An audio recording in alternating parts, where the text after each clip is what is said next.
what a lovely day to get trapped in the vortex of an ultra wormhole.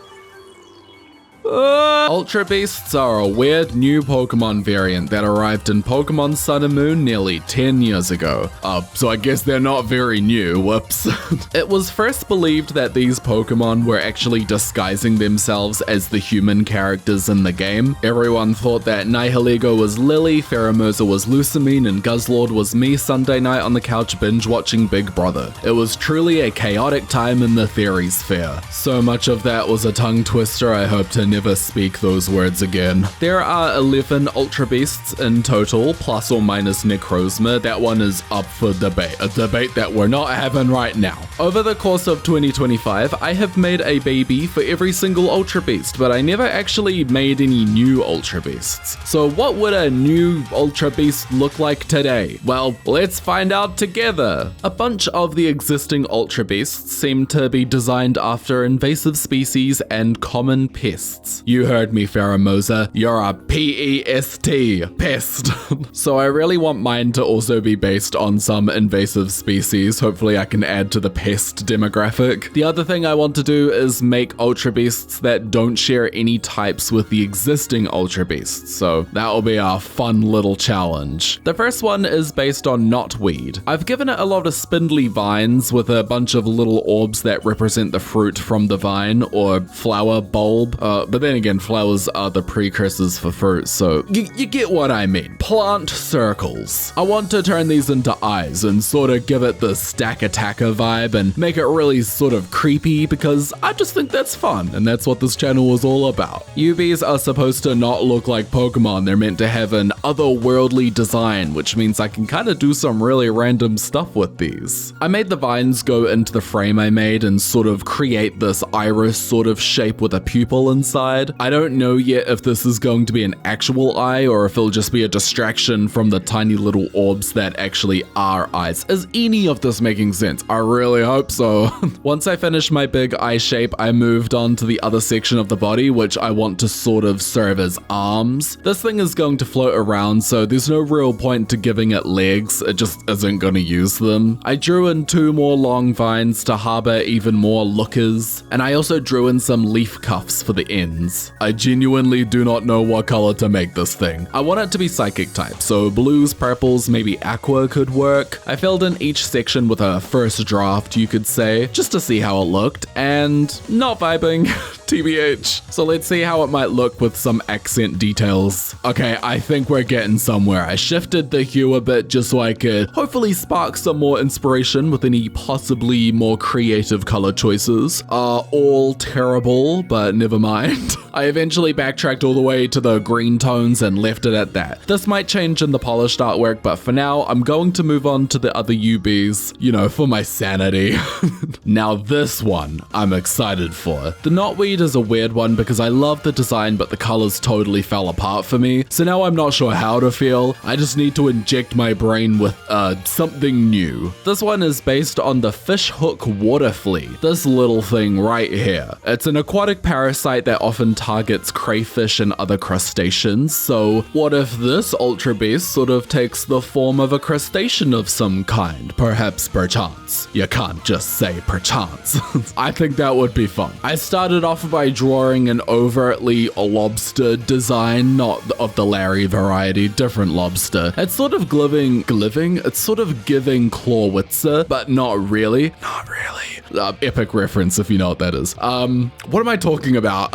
Sea creatures can often appear to be otherworldly, so I think drawing inspiration from them is a really great idea for UBs. If you ever think about making your own, turn your eyes to the sea. You gotta see the sea. Pun intended. I gave it some dots on the face, which has the potential to make it look Reggie-like, so I'm just gonna watch this space and remove them if I think it poses a design problem. Its pincers or claws were tricky to get right. I went way too crab for the first set and then settled on something a little more sleek. I'm sort of trying to make things look almost right, if you know what I mean. Like, this isn't actually a sea creature, it's an alien from a hole in the sky, so its pincers don't have to be anatomically accurate to the creatures from this world. I had to go at redrawing the body because I want to give it a giant thin tail as a water flea normally has, and my original body shape just didn't facilitate that. Tail number 1 is trash. Well, maybe good actually, but I don't like it, so I will not use it. Project confidence in your design decisions, folks. I got something that I like, finally. Wow, I'm so petulant.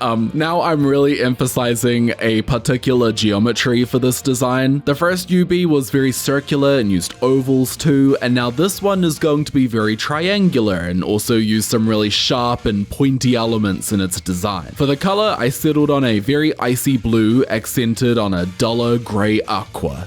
Man.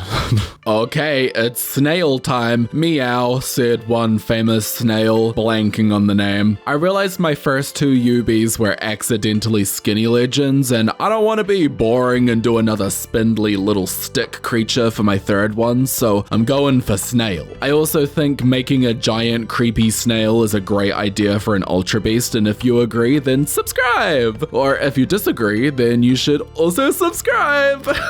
Everyone's welcome here. I'm aware that making a snail into an Ultra Beast is just no easy task, because it could end up looking like a regular Pokemon, and we do not want that. No, no, no, no.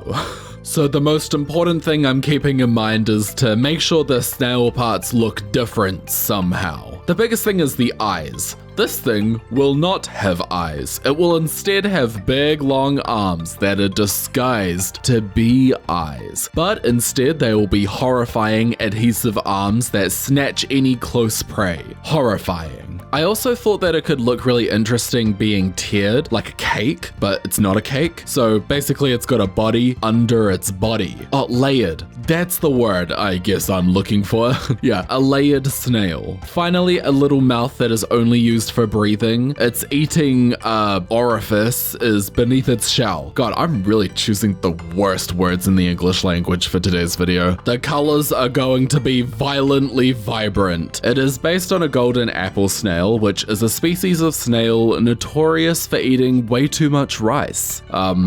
It's a danger to agriculture. I want it to be an Ultra Beast that attracts in its prey by shining brilliantly, with a dazzling shell made out of pure gold and vibrant colors that help it stand out. I have also done a two-tone thing on the body which could move around like Alolan Grimer and Mux colors. So yeah, pretty cool. Anyways, now that we have finished all of that up, it is time to take a look at our terrifying brand new Ultra Beasts. First up, we have Clarinot, the optical Pokemon. Its codename is UB Vision. This Pokemon is a psychic type with the ability Beast Boost. It has very high special attack and decent HP and speed, but see some dips in its defenses. It lives in the Ultra Mind. It is one of the Ultra Beasts. When it gets trapped, it uses its many eyes to emit a laser that can carve through any material. The 26 eyes that float among this Ultra Beast's vines have no eyelids. It thrives in a world without light. Next, it is Trologuilus, the plankton Pokemon. Its codename is UB Tendril. This Pokemon is a water ice type with the ability Beast Boost again. This thing is speedy, and its attack stats allow it to hit fairly hard. Unfortunately, this means it's another L for defense. This little guy resides in the Ultra Tundra. When Trologuilus gets colder, it also gets larger. This Ultra Beast does not breathe, so it can live in or out of water. One of the many Ultra Beasts. Water is the only thing it consumes. With its claws, it freezes water and then eats the ice it creates. And finally, we have Luxemore, the resplendent Pokemon. Its codename is UB Adore. Luxemore Fakemon is a fairy ground type with the ability Beast Boost, of course. Its stats are crazy. They're either kinda cool or disgusting and broken. I trust you'll keep it real with me in the comments. It is a massively bulky Pokemon with high attack balanced out by low HP and abysmal special and speed stats. It is from the Ultra Swamp.